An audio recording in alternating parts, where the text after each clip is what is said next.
Willkommen, bienvenue, welcome pour une nouvelle vidéo. Tchin tchin.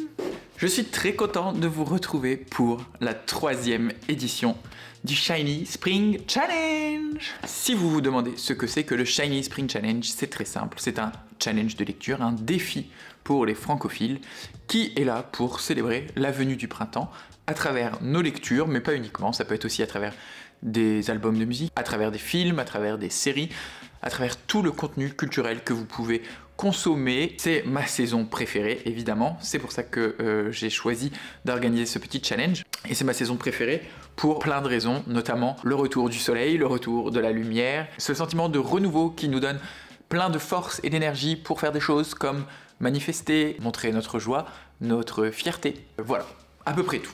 Donc un challenge de lecture qui va durer durant 3 mois, c'est-à-dire à partir du 20 mars jusqu'au 21 juin, 20 juin, sur les dates du printemps, calquées totalement. Lors des précédentes éditions, je vous avais donné 12 catégories, 16 catégories d'un coup d'un seul, comme ça, pour faire une grosse pile à lire avec une quinzaine de livres. Ce n'est plus vraiment dans mes habitudes de lecture de faire des grosses piles à lire sur une longue durée, à part sur une pile à lire avec des livres que je veux lire sur l'année. J'ai fait une vidéo 12 livres pour 2024, vous pouvez la retrouver juste ici, 2025 pardon. Maintenant je suis beaucoup plus à l'instinct et je fréquente la médiathèque et donc c'est plus difficile avec les livres de la médiathèque de prévoir sur du long cours parce qu'on ne sait pas vraiment quand est-ce que les livres vont être dispo, etc. Donc cette année j'ai décidé de faire différemment. Il y aura pour chaque mois, pour chaque trentaine de jours, une thématique. La première sera lire le printemps, la seconde lire la révolte et la troisième lire les fiertés. Et je vais donc vous préparer 3 vidéos qui sortiront à chaque fois voilà, vers le 10 ou le 15 du mois par rapport aux 30 jours qui suivent. Donc là, on va commencer avec lire le printemps et les 4 premières catégories. Vers le 15 avril, je vous parlerai de la révolte, de la révolution. Et vers le 15 mai, je vous parlerai des fiertés, évidemment, tout ce qui a trait à la littérature LGBTQIA+. Je ne sais pas trop quoi dire d'autre par rapport à ce Shiny Spring Challenge. Je l'ai un peu arrangé pour qu'il me plaise et j'espère qu'il vous plaira. En tout cas, moi, ça me permettra aussi de faire vivre le challenge plus longtemps sur les 3 mois, vraiment de l'animer constamment, au moins une fois tous les mois. Je devrais sortir la vidéo et vous relancer. Donc, vous ne pourrez faire qu'une pile à lire avec 4 ou 5 livres en fait. Enfin, en tout cas, il n'y aura que 4 ou 5 catégories par mois, ce qui nous emmènera à 12 catégories à la fin de ces 3 mois et 12 livres lus peut-être. J'ai longtemps réfléchi, je ne savais pas si je voulais le refaire cette année. Puis au final, cette nouvelle façon avec une vidéo par mois, des plus petites piles à lire, des trucs un peu plus raisonnables, ça me plaît plus et ça colle plus à ma façon de lire actuelle, comme je le disais. Je regarde même plus, moi, sur YouTube, des gens qui font des grosses piles à lire sur 3 mois, sur 4 mois, sur 2 mois. Ça m'intéresse plus vraiment de voir des vidéos de piles à lire qui ne sont jamais lues aussi. Moi, j'aime bien maintenant quand je vous présente une pile à lire de lire tous les livres que je présente parce que sinon je vois pas l'intérêt tous les ans de vous ressortir « Ah bah ce livre-là j'aurais dû le lire, ce livre-là j'aurais dû le lire » et au final je ne les lis pas. Vraiment rester raisonnable et raisonné et vous préparer des petites piles à lire de 4-5 livres pour être sûr au moins de les lire et de vous les représenter dans une vidéo, ça me correspond plus. Et je ne jette pas du tout la pierre à ceux qui le font, hein. Chacun y voit son compte et après ça fait aussi du bien de regarder des grandes piles à lire où il y a plein de livres. Je comprends l'attrait de voir plein de titres, mais ça ne me correspond plus tout simplement et j'ai décidé de penser à moi-même. J'imagine que maintenant vous voulez voir les catégories, au moins pour ce premier mois, et je vais vous les donner tout de suite. Comme je vous le disais, ce premier mois est consacré au printemps. Lire du contenu printanier, pour moi le printemps c'est l'éveil, l'initiation, l'apprentissage, la sexualité, l'éveil de la sexualité, l'adolescence, enfin voilà, c'est un peu ce que ça m'évoque, donc j'ai essayé de trouver des thématiques qui rentraient un peu là-dedans, la fin de la nuit, la fin de l'hiver, la fin de l'automne, le jour qui se lève, les journées un peu plus longues, voilà à peu près tout ça. Et évidemment c'est aussi la renaissance de la nature qui sort de l'hiver, et le premier thème c'est pas de nature, pas de futur, vous le verrez, toutes les catégories ont un nom qui est dérivé d'un slogan de manifestation, d'une phrase politique qui a été dit. Souvent, c'est des slogans de manifestation. J'ai essayé d'en trouver une douzaine qui pourraient correspondre avec des livres. Et donc, pas de nature, pas de futur, c'est une phrase que l'on entend beaucoup, notamment sur les manifestations en faveur du climat, pour lutter contre le dérèglement climatique, tout ça. Donc, j'aimerais bien mettre l'accent sur l'écologie, le dérèglement climatique, toutes ces questions très importantes et qui ont tendance à passer au second plan. Donc lire ou consommer du contenu en rapport avec l'écologie, ou alors si ce n'est pas vraiment votre tasse de thé, malheureusement, il faudrait quand même s'y intéresser un peu. lire du nature writing, un livre où la nature a une grande importance. J'en profite moi-même d'ailleurs pour faire ma pile à lire en même temps et vous présenter les livres, comme ça c'est pas juste une vidéo où je vous annonce des catégories. Moi je lirai pour Pas de nature, pas de futur, Manon des sources de Marcel Pagnol, mais vu que c'est un tome 2, je lirai bien évidemment Jean de Florette. C'est un diptyque provençal et c'est vrai qu'après ma lecture de Jean Giono, j'ai eu très envie de découvrir la littérature du Sud, notamment par rapport à cette question de la nature qui est très présente dans les bouquins de Giono et j'imagine également dans les bouquins de Pagnol. Et je n'ai jamais lu Marcel Pagnol. Donc Jean de Florette et Manon des sources, c'est l'histoire d'un homme qui se fait expulser, je crois, ou qui se fait voler ses terres par un méchant qui s'appelle Hugolin. Et par la suite, Manon des sources, une fois que son père sera mort, va essayer de récupérer les terres. Je crois que c'est ça.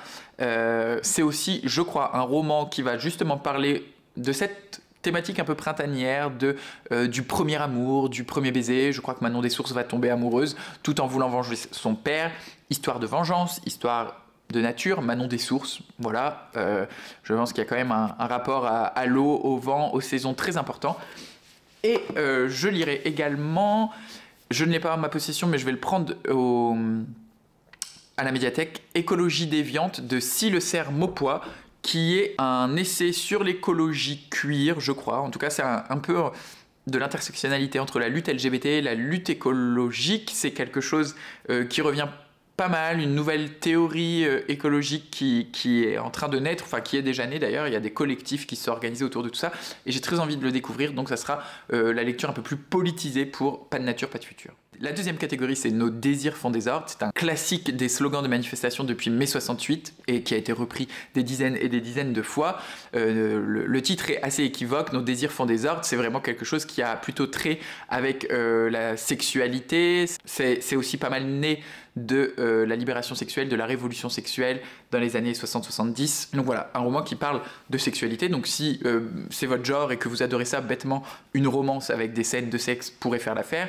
Moi, je vais plutôt partir vers la construction identitaire, vers la construction de notre sexualité, notre éveil sexuel. Et j'ai choisi deux romans. Un plus classique, parce que c'est une nouvelle, c'est Gigi de Colette. Gigi, c'est la nouvelle de Colette qui est la seule qui se termine bien, apparemment. C'est une des seules histoires d'amour que Colette a écrit qui est heureuse.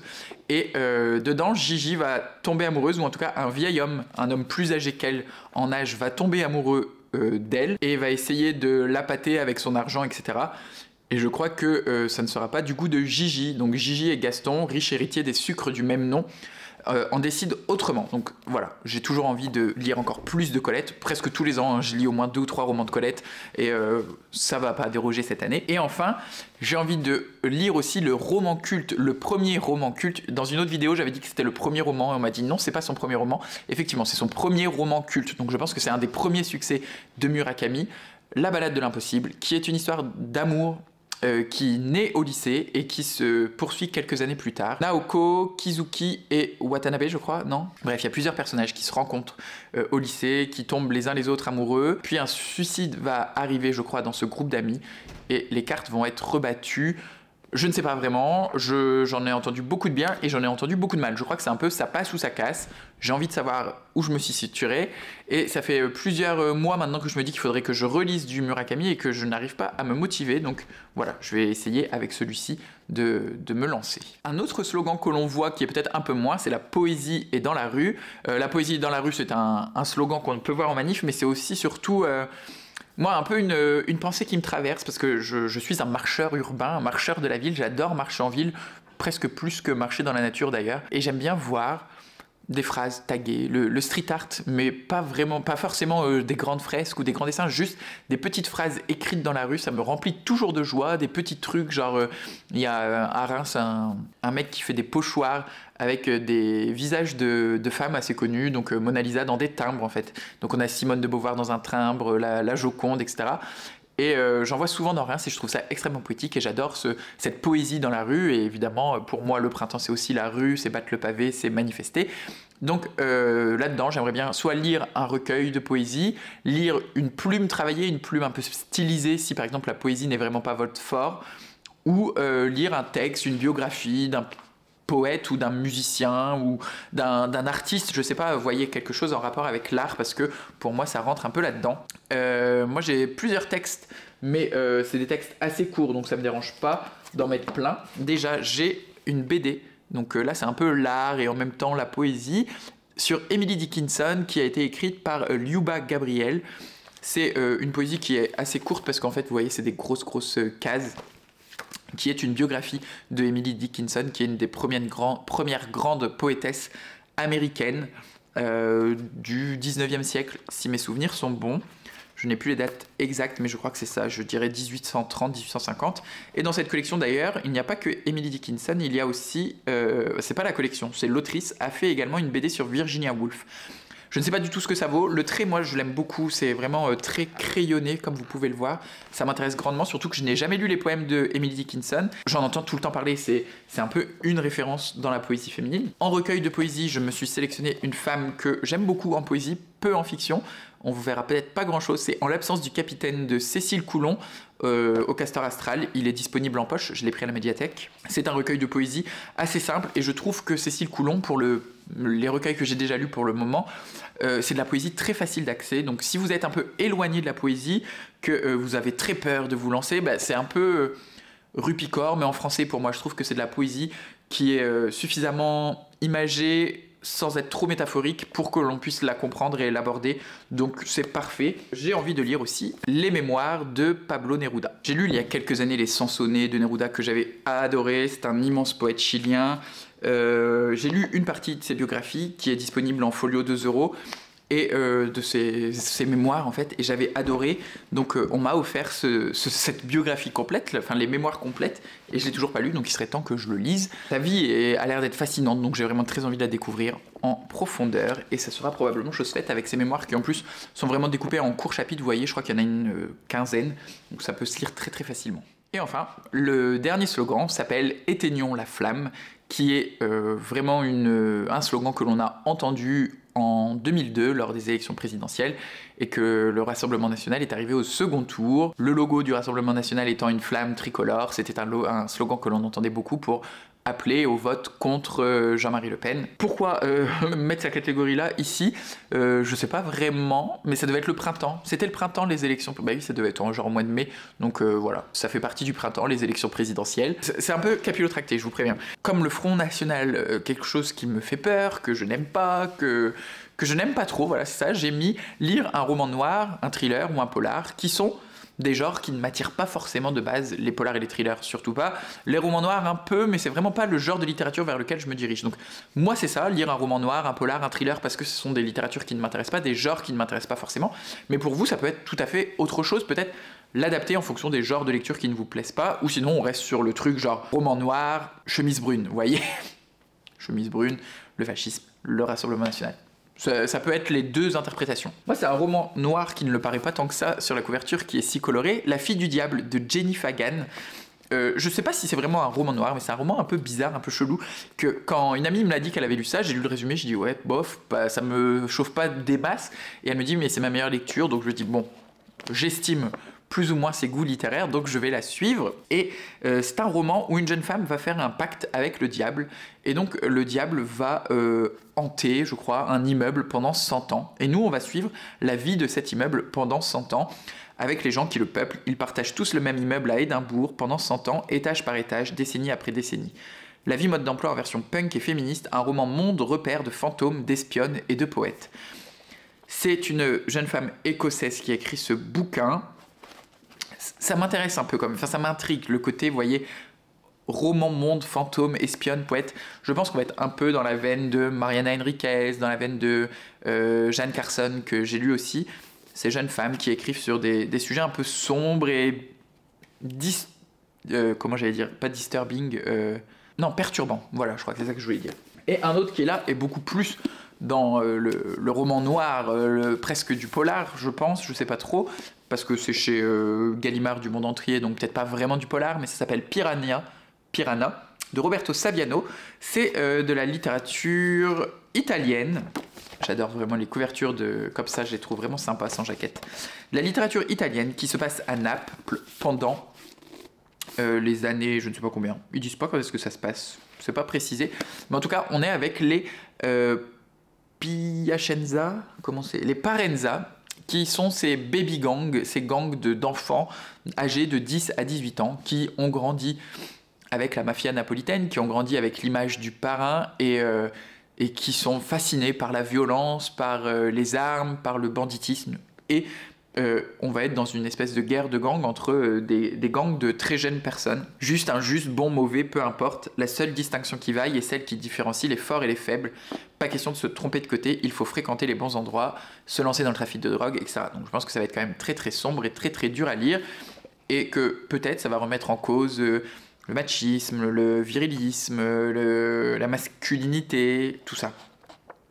Voilà, je l'avais trouvé d'occasion et je me suis dit, même si la mafia c'est vraiment pas du tout un genre qui m'attire, enfin un thème littéraire qui m'attire, pourquoi pas lire celui-là, parce que j'ai envie de lire de la littérature italienne et je crois que quand même Roberto Saviano est un mec plutôt connu pour ce qui est des textes italiens. Et je crois que d'ailleurs il s'était positionné vraiment en opposition à Giorgia Meloni, il a eu quelques trucs par rapport au gouvernement italien, donc je pense que c'est quelqu'un de pas si mal s'il s'est opposé à un gouvernement fasciste, d'extrême droite en tout cas. Voilà pour cette première vidéo avec les premières catégories, j'espère que ça vous plaît, que vous êtes emballés à vous préparer 4 petites lectures, 4 grosses lectures, 2 petites, 2 moyennes, je ne sais rien. Enfin bref, 4 livres à lire dans ce thème du printemps, comme vous l'avez pu le voir avec cette dernière catégorie. À vous aussi de pouvoir un peu tricher et tirer les catégories pour pouvoir mettre des livres qui vous plaisent. Moi j'ai essayé principalement de mettre que des livres que je possède ou alors qui sont disponibles à la médiathèque. J'ai regardé, tout est dispo en médiathèque et il y en a que j'ai déjà emprunté, donc je vais pouvoir tout lire sans avoir à rien acheter et ça va être aussi un peu mon mot d'ordre pour tout le challenge, c'est de lire des livres que je possède déjà ou alors que je peux me procurer facilement en médiathèque. Et à ce sujet, il y aura une vidéo qui va sortir, probablement au printemps, sur les médiathèques. J'ai envie de faire une vidéo sur la médiathèque, c'est un peu depuis janvier là, mon nouveau dada, d'aller chercher mes bouquins en médiathèque, donc je vais vous prévoir ça. En attendant, j'espère que la vidéo t'a plu. Si c'est le cas, je t'invite à la liker, la partager, la faire voyager, la commenter. Pour ma part, j'ai très envie de voir ce que tu vas mettre dans ta pile à lire, donc n'hésite pas à me le dire en commentaire, ou alors juste mettre un petit commentaire avec des feuilles et des fleurs pour me signifier que c'est le printemps. En attendant, je te souhaite d'excellentes lectures, d'excellentes découvertes, et d'être heureux.